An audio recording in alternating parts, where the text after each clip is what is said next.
Hey movie fans, so in a few short weeks, Avengers Age of Ultron will finally be hitting theaters, and it will be the biggest movie of the year.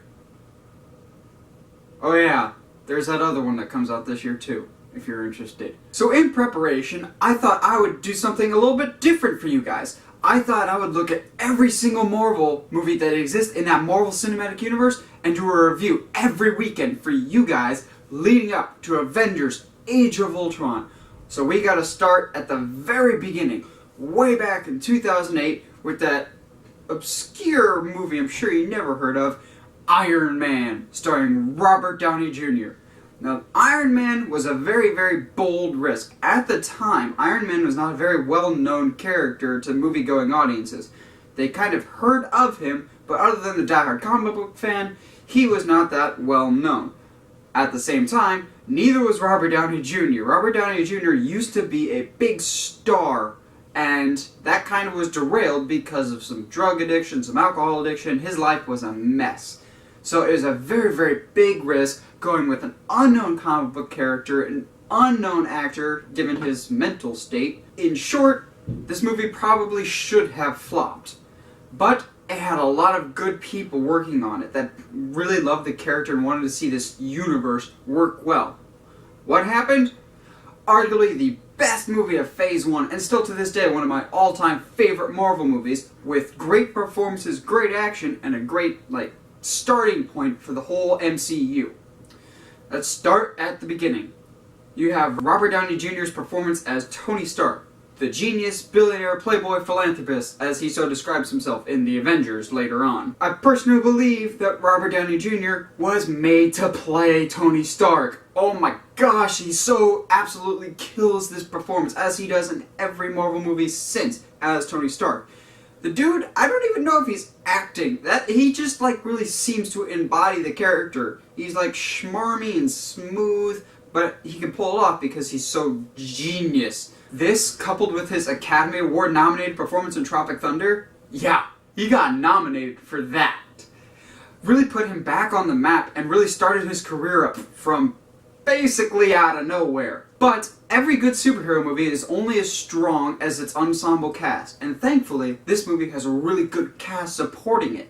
Now, unfortunately, the actor that played Rhodey, Terrence Howard, did not return to the franchise after this first one, which is really unfortunate because he's one of the best side characters that I've seen in a superhero movie in quite a long time. I'm not even going to say it. He's a sidekick because he's competent enough on his own that he has an identity outside of Tony Stark, unlike a lot of other sidekicks who need their hero to kind of exist. Pepper Potts is just kind of okay. I'm not a huge Gwyneth Paltrow fan, but she was serviceable enough in the film. And lastly, you have Jeff Bridges playing Ironmonger. Now, they don't really say the name. I think they say it in passing very, very quickly, but basically the name of the bad guy is the comic book character Ironmonger, who is very much a knockoff of Iron Man. But then again, when you think about it, it's the only one that can really compete with Iron Man if you have another iron suit of your own. Just gigantic, massive, hulking thing versus sleek and slender, can move very quickly and knows the material a lot better. Bridges, like Gwyneth Paltrow, is serviceable in the film. Actually, I prefer him over Gwyneth Paltrow in their respective roles. But he wasn't a scene stealer like we would see later with a Loki type of character. But that's a big criticism I have of Marvel to begin with, is that they don't really have memorable villains. But I feel like some down the pike, and the ones that they have scheduled, like Thanos, could be very, very memorable. Ultron, I'm still trying to get that voice out of my head because it's terrifying, and I think Ultron will be awesome, even better than Loki. Oh, one last guy that's in the movie, the driver that takes Tony from place to place, his really good friend, Happy Hogan. That's the director of the movie, Jon Favreau. Now, even though Jon Favreau didn't direct Iron Man 3, he still stayed on to be that character because he enjoys it so much, and he's so good, even though he's in a limited capacity. Does very well in that movie. The movie as a whole is basically your standard origin story of a superhero mixed with your lower tier bad guy.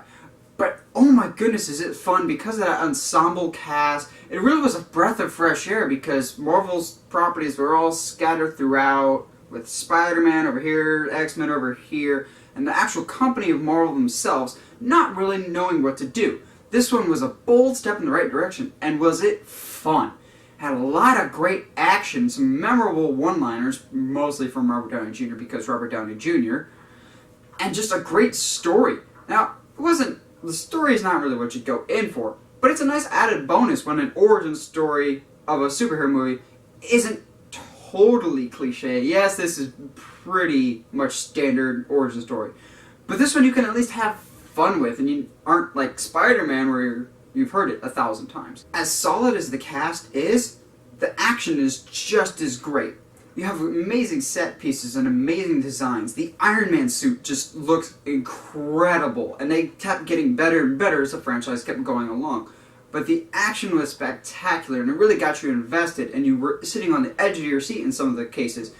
I really liked how it made you feel like you were flying at times when Robert Downey Jr. takes that first flight in the suit. That was just like, you knew at that moment that you were in for a really fun time. But the moment that really sealed the deal in a lot of people's minds comes at the very end of the movie. Obviously, that's the selling point for any movie. The very first Marvel credit scene in the MCU. And moment of confession for me. So I have owned Iron Man for several years. Came out in 2008, I believe. It took me about 3 years to figure out that there was an end credit scene. Because I knew that other movies did that. And I kept watching other Marvel movies, and I was like, oh, they have an end credit scene. I didn't think to go back to watch Iron Man, the best one, where Nick Fury comes and says, hey, I'm assembling a special team. I kind of didn't know that was there. I'm sorry. Don't yell at me.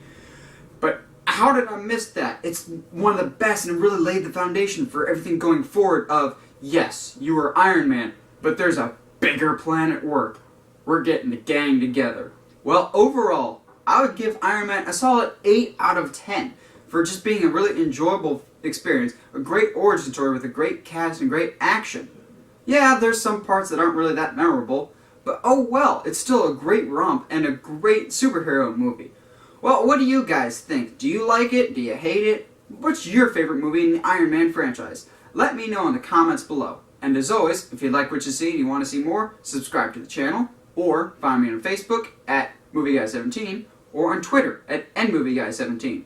Stay sharp, movie guys and gals.